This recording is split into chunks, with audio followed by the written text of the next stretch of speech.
Hello and welcome back to the Don McKaylee sponsored A View from Section C, episode 82 this week. Probably should have been 83, 84, maybe even 85. But Junior's had a couple of weeks off over these last 3-4 weeks. Did I make us laugh? I can't laugh though. I keep coughing. The people are not happy. Eh? People have been speaking to me at the rank. You're the one that's letting the side down. Know me. I'm available at all times. Listen, I'll not go into details, but here we go. I was in Glasgow for work on Monday, and I had to do I set up for a jobs fair on Monday night. I was at a jobs fair all day Tuesday, all day Wednesday in Glasgow. I blame Andy McCartney calls the Fife the unwashed. I'm blaming Glasgow for being unwashed. I got ill. I was spewing my ringer all Wednesday night in the hotel. Came up the road Thursday. Probably wasn't well enough to drive. Made it. Went back to Glasgow on Friday feeling absolute shit. Country to country. Feeling shit. Shannon's now ill. Had to take a day off work yesterday. And my whole team at work are now sick. So I've been blamed for it. Junior, listen, I'm not listening to excuses, right? I'm not listening to excuses. You've let the team down once again. Not an excuse. Right. It's not an excuse. It's a very valid reason. We could have done it on the Tuesday night and stuff like that. You're complaining about Wi-Fi, yet senior manages today show for Tenerife. That's all I'm going to say. Because you get better Wi-Fi in Tenerife than fucking Shut hotels in fucking Glasgow. Can't afford proper broadband in Glasgow in the hotels. Come on. Yeah. But we are back. You're back, and we're up and running. We'll see how many weeks it is before we do the next day after this, after you come out with all your excuses. But hey ho. Well, we've just before the show started, senior's already confused because I've just given the rundown on days in which we're recording next week. Because obviously we've got a game on Wednesday, so we need to do the show either Monday or Tuesday. We've got the game on the Friday, Saturday, so that needs to be incorporated in that. The week after that, I'm away to Ireland with basketball for 3 days. Again, international duty for Junior. So, listen, got to keep it in the family, Senior. Got to represent after your international playing days. Listen, you're going to cross there to blow a whistle, right? That's what you done. You're going over there to blow a whistle. That's how you're done. I wore the blue jersey. That's what I'm saying. However, a Scotland logo on my fucking basketball, my ref's top. Okay then. However, we'll need to go through that schedule again because Senior on the Thursday the 21st is back in Edinburgh about his knee. Oh, for fuck's sake. Well, that's what I was saying to you. We can't do the show that night because I've got something on before I go to Ireland. So we need to do it on the Tuesday, right. So you're fine. Well, that's good then. So, but I'll know going into any great details about this them. Again. Well, you never know. I'm not taking another day off to drive you through a bloody Edinburgh to hang about Livingston shopping centre to then drive back at 30 mile an hour in gale force winds as you're lying on the back seat with your feet up. Out my head on tramadol. Aye, and the snow. Yeah. But we'll see what happens. It might actually be a life fucking saving surgery this time instead of just major. Oh, wait. Oh my God. But yeah, so right, crack on. We're back with double the shit because we've missed it. Right, we'll get into the show. It is our 51 club sponsored game review. So we only had one game last weekend, which was the Coventry Blaze at home. After a goalless first period, Alessio Luciani, after 21:36, put the Blaze 1-0 up. Carter Johnson equalised at 30:06, assisted by Johnny McBean and James Phelan. Kobe Roth put the Blaze 2-1 up just before the end of the period, 37-12, unassisted on the power play. 53-29, Kim Talberg made it 3-1. And then I saw on Twitter as I was sitting in the hydro, the goalie was pulled, empty net, 57-16. Kobe Roth with his second of the night, giving the Blaze a 4-1 win. And Senior, I hate to say it, but every time we review games, preview games for Coventry Blaze, I always mention Kobe Roth. Yeah. And you know what? I think he got their man of the match, because as soon as, I'll be honest with you, as soon as the buzzer went, I was out of there. I think he got man of the match, right? But they're shite. Right. They're shite. And it's we should not have been getting bet 4-1 for that Coventry Blaze team. That is not a Coventry Blaze team that should be coming into Dundee and betting us 4-1. The season that we had previously been getting.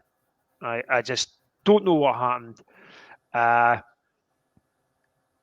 The guy played well, but yeah, it's just it's into them means where I honestly think, and I've seen it on social media, and a lot of people are saying it, right?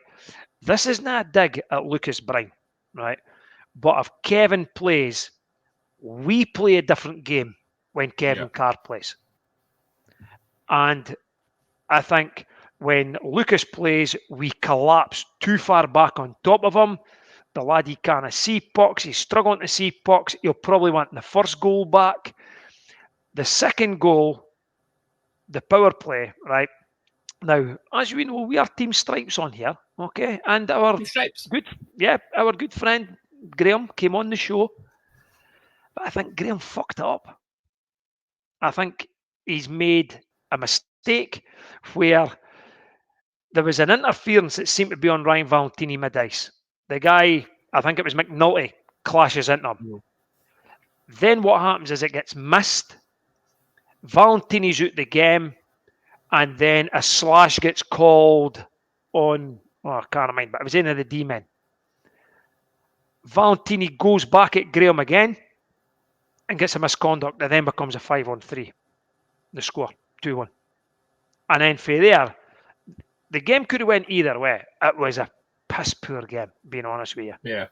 The best, I think the best time that we had was Billy and Connor decided, even though it was a Sunday night, we're going to have a few pints, and they kept my spirits up, honestly, because the product on the ice just, for whatever reason, is just not clicking at this point in time. And it's so destroying to see it, considering so many weeks ago, if we'd won a game, we were top of that league. Yeah. Yeah, and I think it's something that we spoke about a few weeks back as well, was this Coventry Blaze team. This Blaze team, again, they are very inconsistent. Sometimes they'll pull off an unbelievable result with a great performance. Other weeks they're piss poor.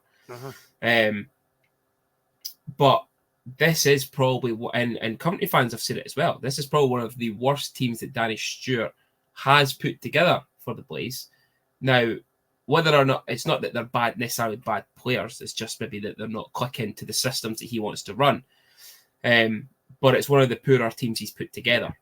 Yet they're still up there in what we will come onto the league table. They're still higher up.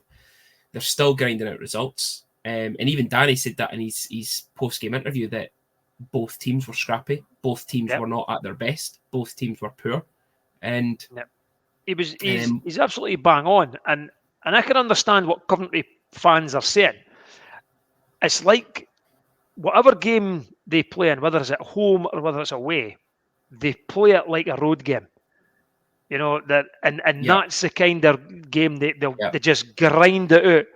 Yeah. But they were not a 4-1 scoreline better than us on Sunday. And we said it when we previewed the away game a few weeks ago, that seems to be the Danny Stewart Coventry game now. It was almost, and I actually think I said it the last time, that it's very reminiscent of the Newcastle Vipers when they started losing their players. Same with Edinburgh, when they started losing their players, they had to play a gritty, stay at home, hit on the break, like what Fife did for a few years as well when they started losing some players, and they wear a team down now. We just camping in and playing. It's shitty hockey to watch. As a spectator, it's shitty hockey to watch. Yeah. From a Danny Stewart point of view, it works. They're winning. Yeah. But exactly. They are not, and I'm not just saying this, right? They are not a better team than us. We're a better team than them. But for whatever reason, over the past few weeks, and we could all say what we think the reasons are, that I think somebody put it up on Twitter today, the forum. So the last 5 games, so that means 10 points are available. We've picked up 2. We're bottom of that forum table, right? I've got my own idea on it. Some people will agree with me. Some people think I'm talking shite, which is probably true. I just think it's so ironic that the dip in form has happened after Sean Allen left. I think the whole team has, the dynamic of the team has changed since Sean's not there. It was Manchester that put it up. I've just brought it up. So Manchester are top of the form, 9 points through 5 games, and Stars are 2 points through 5, with Nottingham and Coventry both in 9th and 8th, 4 points through 5. But yeah, I agree to an extent with it. I think a majority of the run of form recently has obviously been with Kevin going out. For me, Pouliot's came in. He's gave that wee bit of his physical presence. He's dropped the gloves, gave the boys tatties, got the team going. And then didn't play. It looked like he took, at the Sheffield game, it looked like he took a slap shot and he missed the game. It didn't help missing Kevin, also missing Pouliot, missing Paratino, and Craig Garrigan. Didn't help. Certainly didn't help. They were a big miss. But even minus A boys, we should have still been beating that Coventry Blaze team. You know? But you know what? We're no scoring goals, and that's what's costing us. We're leaking goals, but we are not scoring goals, and we are not taking the lead in games, which is probably the concerning thing now. We're on a run like the Pittsburgh Penguins, so yeah. If anyone's watching this on YouTube, I've got a big smirk on my face because the Pens got absolutely pantsed on by the Sens last night. They got beat 2-1 fucking overtime, you twat. Pantsed on by probably the worst team in the league. No, we're the worst team in the league. No, we're clearly the worst team in the league. No, not having that. Did you see Hunty's message this morning? I seen Hunty's message this morning. Oh, brilliant. But it's only thing. Listen, what I'll no get for Hunty though, right? Is I'll no get a message when the Penguins win again for Hunty. The only time you hear for Hunty, and I'm hearing quite a lot for him, right, is because the Penguins are getting beat every game now. Senior, you were the only one of the two at the game, obviously at the weekend, with me being at country. So, man of the match for you, obviously it was Lucas Brine. Well, Big Tuna got man of the match again.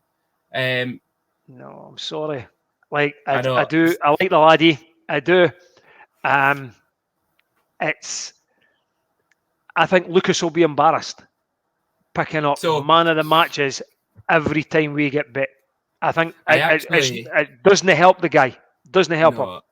I actually said it the other week when he got it, and he took his helmet off. He actually looked a bit embarrassed getting it. And I said that to Shannon. I was just like, is he going to? Again, it's no offense to Lucas because I do like him. I think he's a really good potential. He's a really good prospect. Definitely for GB netminding. Yep. But is he just going to get it every time he plays now? Because it's effectively that's what it looks like it's happening. He gets it every time he plays. Yeah. I don't think it's helping him, right? And he is playing. He's playing well, right? Let's not beat about the bush, right? At some points Playing all during right, that yeah. game against the Coventry game, right, he played very well, and he's keeping us in games. But on the other side of that, if we got beat there 4-1 and Kevin Carr was in the goal, Kevin Carr's not getting man of the match. No. He isn't getting it. Probably not. We don't know, but probably not. Yeah. But for me, the man of the match against the Blaze was James Phelan. I thought Phelan played really well. Sorry, hold up. This guy. That guy. With that face. Yeah, that guy. However, I thought he was in amongst it. Penalty killing, and they moved him up the lines. He ended up on a line with Carter Johnson and Jake Elmer. And I thought that line played very well. It might have been better, personally, if Bowden was the centre for they two. And Instead Carter went down to, and Carter maybe went down to the third line. But that's no disrespect to Carter. I just think that Bowden's maybe a wee bit more quicker, a wee bit more fast thinking than what Carter is, and could create more chances for these guys. But no, I thought Phelan played very well, and I thought he should have got man of the match. But yeah, but when you get beat 4-1, I don't think anybody wants a man of the match there. No. Especially the netminder. That is true. So, Senior.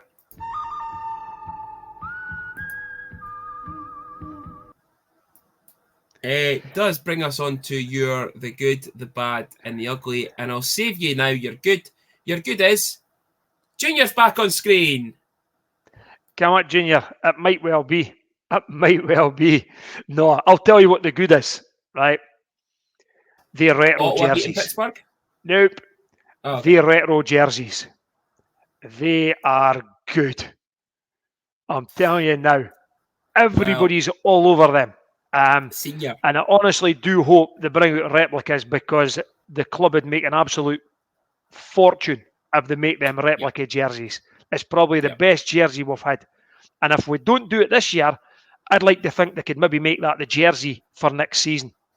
Yeah. Senior, I've so I did a little bit of digging here on the jerseys, okay? And so I'm not going to say who you're bidding on, because obviously people then might go against you because they know that you're bidding. That's okay. On that. Listen, if people go against me, they'll be putting more money in. Yeah, but I know, I think I know through detective work, who is bidding against you. On who? On the number. Yeah, Phelan's. Yeah, so Phelan's is now at 250. That's me done. I'm not paying more than £250 for a jersey. I'm sure that person, and the call out is happening. No. You. Why would I fucking bid against you? It is Stella. Oh. I think it's Stella. I had a look at the username, Stella Young, and the number of the birth year fits into those asterisks. So Stella, when you're listening to this, missus, and if I'm right, there's only one thing. You just made the list. Anyway, carry on. Good, the bad, and the ugly. Listen, you know me, Junior, right? When it comes to money, I'm a tighter. So when it hits numbers like that, I'm out. So the good is the retro jerseys, right? The bad is the league table now. It's not even ugly now. It's bad. We are up shit creek. Sorry, I forgot to put that up after the review. That's okay. You could put it up. Yeah. We are up shit creek.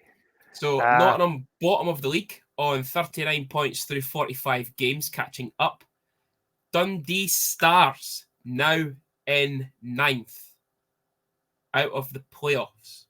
That's a bit bizarre. I thought we were still in it. Anyway, nope. Nah. 42 points through 45 games. Fife up to 8th in the playoffs now, 43 points through 47. Glasgow in 7th, 45 through 45. Coventry in 6th, 46 points through 45 games. Manchester up to 5th, 49 points through 45. Guildford on 50 points in 4th. Belfast in 3rd on 56. And the two teams at the top already clinched playoffs. Cardiff Devils, 64 points through 44 games. And the Sheffield Steelers, 75 through 44. Yeah. It's no good looking, is it? It's bad. It's bad. It's bad. I said it bad. a few weeks ago to you. I was really concerned that we could miss out. And based on the way we've been playing and the form we're in, there's a very, very high chance that we will miss it. And when you look at that table, right, okay, Fife have played more games than us, okay, but are Glasgow that much better than us? No. Are Coventry that much better than us? No. Are Manchester? Anybody going up there, possibly till around about the Belfast and Cardiff, aren't they really that much better than us? Honestly. For me, and I said it today, clubs should be aiming for 7th. Like, you didn't really want Sheffield. Fife would fancy their chances against Sheffield. Manchester might, but when you're down at the bottom end, Fife would fancy their chances because they've already beat them in Fife. Yeah. I think Sheffield's the only team we've no beat this year. I'm not 100%. Maybe Cardiff's in amongst that. But home and away, we've been poor against Sheffield. So for us, we need to finish 7th. I would fancy our chances over 2 legs against anybody else in that league, apart from Sheffield. But we'll take our fingers out our arses. And if that Fife result doesn't put a rocket up our arse, then we didn't deserve to be there. So that's the bad as the league table. The ugly, believe it or no, was as the coach's interview when he started getting on. Yep. Balls. You know what? I'm all for that, right? But I'm also for sometimes you can get frustrated at right after games. Sometimes you could criticise the team too often straight after games. And it's maybe the last 2-3 games that he's done it now. And again, I'd rather, if he's going to do it, then the coach has to look at himself as well. If he's saying that these guys are not doing what they're told, they've no got the balls for this, they've no got the balls to get into the dirty areas, this, you're the coach, you need to fucking tell them. And if it's not happening, sit them on their arse. Yeah. Just sit them on their arse. And I didn't care. Like, it's Nas, it's not going to happen to Nas. It's not going to happen to Harams because they guys will give it every night, right? Yeah. Valley's a flair player. Loads of points, but if you look at his plus minus, it's piss poor. Yeah, his other two line mates aren't around about that, right? But offensively, fantastic. Defensively, poor. We're struggling to score goals. I don't know how it changes, but someone has to change. But with the interview, it's all fine by saying that the players haven't done this, the players haven't done that, the players should be doing this. You need to look at yourself sometimes as well, and you need to make some tough decisions. He had Pouliot not playing, Paratino not playing, Garrigan not playing, Kevin Carr not playing. Why did he not have one of them standing on the bench? Just give him a help. Just be there to talk to players. And Kevin Ward wasn't there. Yep, Kevin Ward wasn't there. Chris Ward wasn't there. I believe both guys were ill. Hopefully they're better now. There was only Mark and Early on the bench. Put another player on the bench. Get Pouliot standing beside you. Run the defence. You concentrate on the offence. If that's where the problems are. So you didn't have to worry about the defence. But yeah. So that's it, Junior. The good's a retro, the bad's a league, and the ugly was the interviews. Listen, we didn't need anybody else on the bench if Early Bev's on it. She might get her skates on, I'll tell you. Excuse me, folks. Sorry for a little cough there. I forgot to mute myself. Right, so Senior, Cotton Wool boy's not feeling well. The thing is, Senior, good, bad, and ugly's done. But what now? Well, it is time for the Liam Mean Tattoo sponsored game preview. It only gets tougher, I would say, for the teams that are around with. We are at home to the Nottingham Panthers on Friday. And again, what is our only game this weekend? So another single home game with nothing else around it. Nope. I think Nottingham have a double header, triple header up here, potentially. Because So they they come up on played, a Friday night.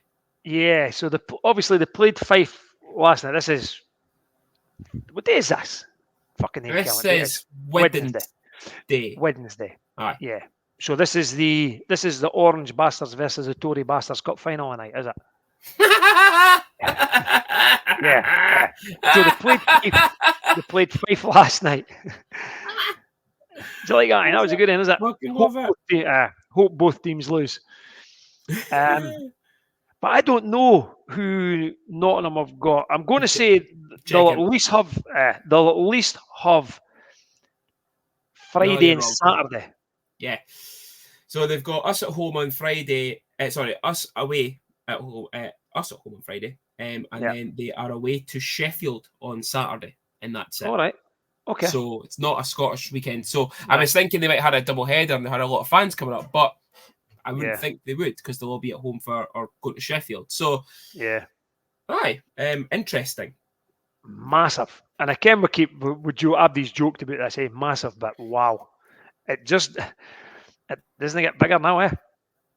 I'll tell you, if we didn't turn up, we didn't deserve to get to the playoffs. No, honestly. So this is the make or break. We had a laugh at the Coventry game because Connor, when he was following the drink, kept saying, "Lazo, we've got to win this game. This is a must-win game." And Billy just ripped him for it, right? So this is kept going on social media. Oh, it's a must-win game. Oh, we need to win this game, Lazo. We've got to win this game. Can't be dropping points tonight. Can't be dropping. So there was a good bit of banter about that, right? But I'll tell you, the laddies, right? We must win on Friday night. Yeah. So looking at it, obviously, our scouting report. Hugo Wah. So is it Wah or is it Roy? They said Wah on the highlights package. So I'm going with Hugo Wah. Okay. That's that. So Wah Niemanen, obviously they're two top point scorers for the team. Top goal scorers, obviously, Wah and Mathieu Lemay. And then you've got Didrik Henbrandt, who for some reason always pops up on the score sheet against Dundee this year. Yeah. He's just always there, and he's a wee dick. He's an actual tick on the ice. Yeah.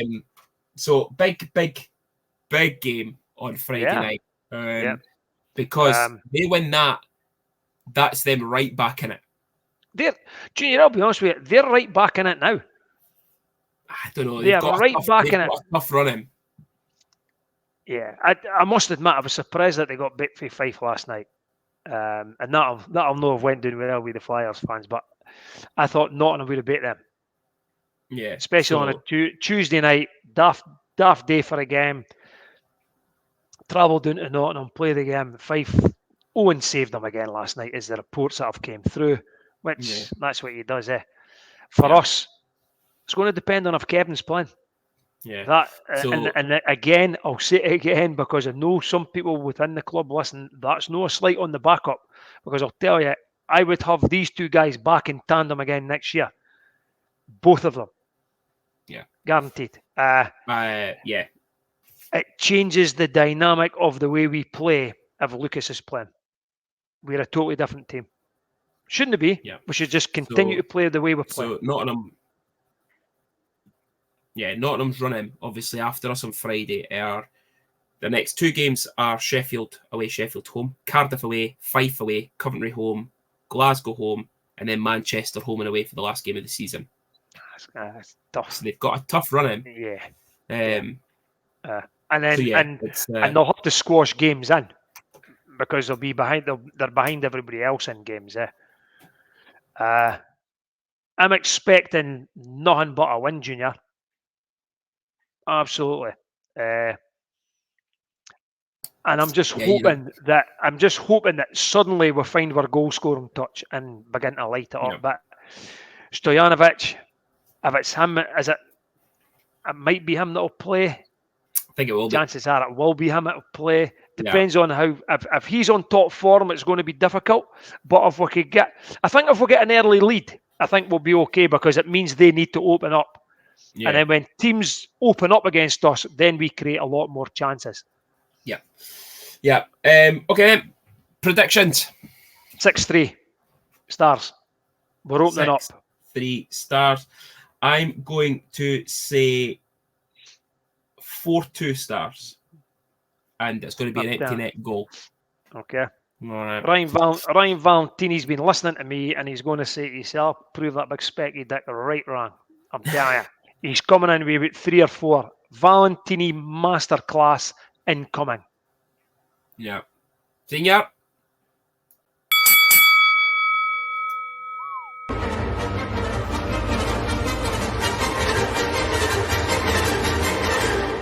know what, fellas? It's fight night. Junior versus Senior. The gloves are off. So I've just dropped the gloves. We are back with a Junior versus Senior this week. Senior did do his homework this week for this week's episode. Literally 5 minutes before he came on the show. But still, yeah, he has I've it. got something. That's the main thing. Yeah. The only thing, though, I will need to keep looking at my phone, okay? But I've got that information. Look, it's there. It is there. Right. Oh, I just seen that name. No, I can. I've got my notepad and pen ready to take some notes for some clues. Okay. So But I'll tell you now, anyway? right? Eh? What's the score? Oh, Anyway? I must be winning at least by Right. 3 or 4. It's 4-1 me. About to be 4-1. 5. So But I'm only at 1 point. I'll be disappointed if you don't get this, right? Because it is easy. I can, but Remember, I'm not well, so I'm not thinking straight. oh, fuck. Honest to God. Junior, Right, I'm telling you, I might hate to start telling people you got called Cotton Wool Boy when you were younger, right? I can't tell him out. I got called Cotton Wool Boy when I was younger. Yeah, exactly. Okay, you ready? Right, let's go. Yeah. Okay, so this player was born on the 26th of April, 1979. Ooh. St. Albert, Alberta, Canada. St. Albert, Alberta. Okay. So that makes right. So 8, 9, 99, 09, 19. Would you like me to tell you? 40. You're working out his age. He's 44. Yes, so he's 44. Okay. So I think he's older than 44. But just because he's been in the press this week, we're going to go with Ken Priestley. No. Where's the button? There we go. It's not Ken Priestley, 44. I thought that's too young to be Ken, but the first one I could make. Yeah. 44-year-old Okay. Canadian. Okay. Yep. 44-year-old Canadian who in 1997 was drafted round 5, number 108 by the Tampa Bay Lightning. Round 5. Yep. Bay. What year, sorry? 1997. 1997. God, that was only 6. Yep. And I'll tell you, I never knew that.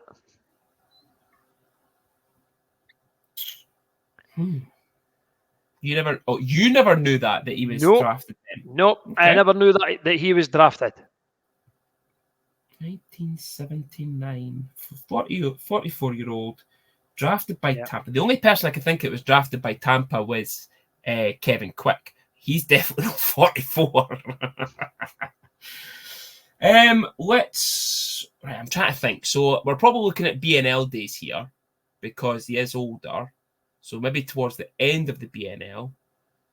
So Canada, let's go your old pal, who you stuck up for after he got jumped. Scott Corbett. No. But I'm actually glad I never went for Scott Corbett because I was thinking about going for Scott Corbett. Right. So, that's 2 clues, okay? He played for the Regina Pats in the WHL and also had 1, 2, 3, 4, 5, 6 seasons in the ECHL with various teams. Various teams. Right? I could even give you those teams. That's the type of guy I am. No, it's fine. Okay. Oh, was that the end of the clue there? Yeah. I was going to give you the teams. Okay. Well, okay. Right. Well, I'll give you the last team before he signed for the Stars then, right? Was the Augusta Lynx. Oh, Augusta. Now that rings a bell.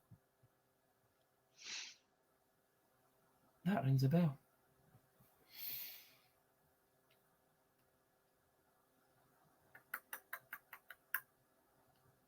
I know it's not but I'm just going to go Jeff Marshall. No. Okay, clue number 4. Clue number 4. Playing for the Stars, he played 36 games, 0 goals, 12 assists, and 98 penalty minutes. Okay, maybe a bit of a fighter then. Bit of a fighter. 44. Bit of a fighter. Thinking, bit of a fighter. Not a lot of points. So probably a D-man. There's no way a forward only scores 12 points in the BNL. Unless you're Gary Dowd.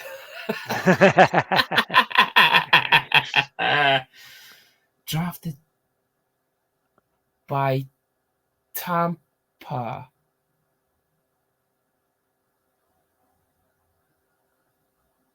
Senior, I think I've got it. Go on then. I think I've got it. And now that you're saying you'd be disappointed if I never got it, now I think I know. Here you go.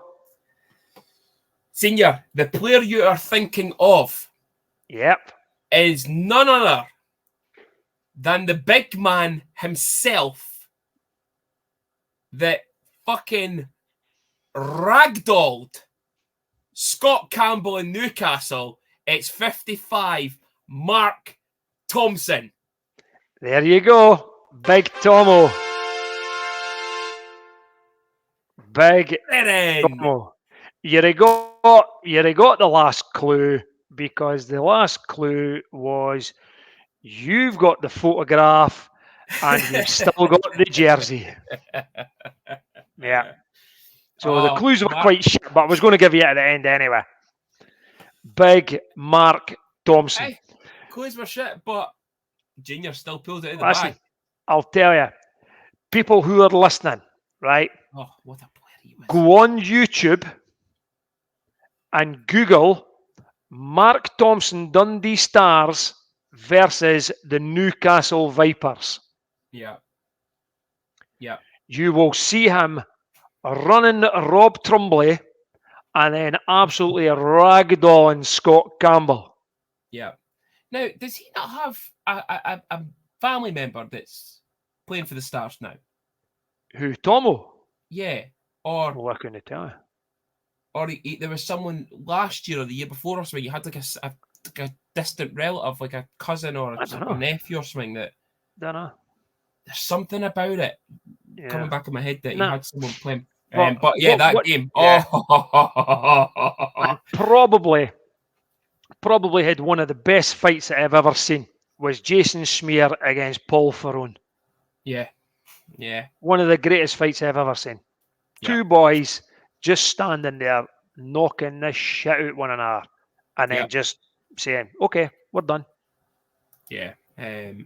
But yeah, that fight where now Scott Campbell wasn't a pushover. Scott Campbell was a tough character. Yeah. And that was the first time we really saw Tomo lose it. And when he brought him up off the deck in the split, the blood pouring down Campbell's face. That was a fire. And see, when I look at the team that we've got now, right? See the way Tomo played, or the way Tomo's able to handle it. That's what I expect for Chris Mackay. Mm. And it's no happened. And I don't know what it is. I think a lot of people have maybe been built up on this thing that Chris Mackay's a big tough guy. Maybe he isn't. No. He maybe just doesn't want. He plays hard. I'm surprised. And there's still a couple of days to go yet. I think he'll be suspended. As soon as it came up on Twitter, I was like, I showed Chan the Hydra, went, ban. You know what? It's difficult. I've watched it and it's difficult to see it. The guys that were at that side, facing on it. So when McNulty goes into the boards, they were saying it's a fair hit. Yeah. It was over that quick. I don't know if it's just the way that when Toby's seen that his face is burst open, he's thought, nah, there's got to be a penalty. I'm out on it, but I wouldn't be surprised because it's Big Chris and because of the record he's got. If it happens, then we need Pouliot back for this weekend. But I digress. Yeah. So, food for thought for you, Senior, sponsored on this day by Slimming World with Stella. Again, if you are looking to shed some pounds before your summer holidays come up, then do get in touch with Stella on Facebook or at the Rink. She'll be more than happy to give you more information about the whole Slimming World stuff. Some of the meals are absolutely tremendous as well, by the way, and the recipes you get so tasty. And she's opening a new group in Lochee. Woo! I seen it. I done my homework for the show. Good. Well, she never told us, so. I was on Facebook. So, on this day, no birthdays, no signings, no leavers, no contract renewals. Two games. In 2016, we had a home league win versus the Edinburgh Capitals. And on this day, I hope Daryl's listening to this so we can give him some shite for it. The Stars beat the Caps by 13 goals to 2. Oh, wow. Now, there's no goal scorers for that game because the Elite League didn't have all their history there. However, I do believe that might have been a game that Kevin Verschall was probably in. Actually, no, because he would have bit one. Oh, he'd have bit one. Yeah. But yeah, a 13-2 win. The code clearly got kicked out the fucking door that game. Of the 10 goals, and that's it. Wow. Can't mind of that. On this day, in 2022, was the infamous home league win against the varied city, wherever they want to be for this week, Glasgow Clan, where we beat them by 6 goals to 3 in what was the Clan meltdown game. So we had... Go back to me to come... Corey Saul kicked out. Harry Ferguson kicked out. Probably Colton Yellowhorn kicked out. The Crimson Chin himself, Nolan Laporte, I think, was also kicked out. Coach Malcolm was telling some fans to go on Slim Fast and square going other supporters to come down and fight him after the game. I'm pretty sure that was the night that he said he would kick his dog. 6 goals to 3. Goals by, in the first one, Quinn O'Brien, after being traded to the Stars from Glasgow. From the Clan. That's a mind of him. He was one of Rio's guys, was he? Yeah, a goal from Charlie Combs. 2 goals and 2 amazing celebrations on TV by the big man, Calvis Ozils. A goal by Gabriel Desjardins, and a goal to round it off by the Sheriff, Mr. Haas. 5 power play goals in that 6-3 game. And a stat for you as well. 93 penalty minutes for the Glasgow Clan in that game. Outstanding. Was that was the celebrations, was it? Yep, the Conor Yeah. McGregor. And then Yeah. Yellowhorn thought, I'm going to give you it back. And then when he did give him it back, he gave him the heavyweight champion after he scored again.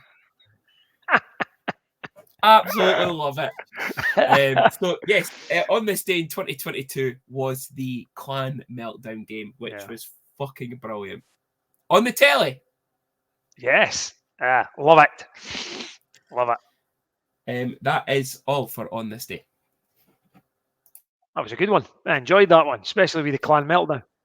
Oh, love a good Clan Meltdown. So that is us for this week's episode. Now that we are back, we will be back next week because we do have our Good effort, days Junior. in. Good effort for you. You've done well this week. It was good of you to turn up. Yeah, what can I say? You know, just I feel a bit like Lorraine Kelly now. There's that many people start to do Lorraine Kelly's show. I might as well just get people on to come and do my part instead. Oh. No, you're not getting Lorraine Kelly on. Oh, okay. She's too busy on Ant and Dec.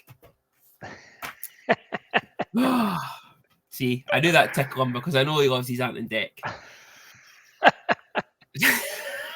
Get him, he's so happy. That was funny as fuck, by the way. But listen, on that note, you know what? He's already gone. He's on his lunch break, so we'll finish his lunch break now. Thanks again for tuning in. We are back, thankfully. We will be back in next week. We will see you at the rink on Friday night for our game against the Nottingham Panthers. And let's hope that we are now going to be back on a little bit of a winning streak and stop this 4-game losing streak. Senior, enjoy the rest of your shift. Enjoy the rest of your week. I will do, Junior. And try my best. We'll see you all on Friday.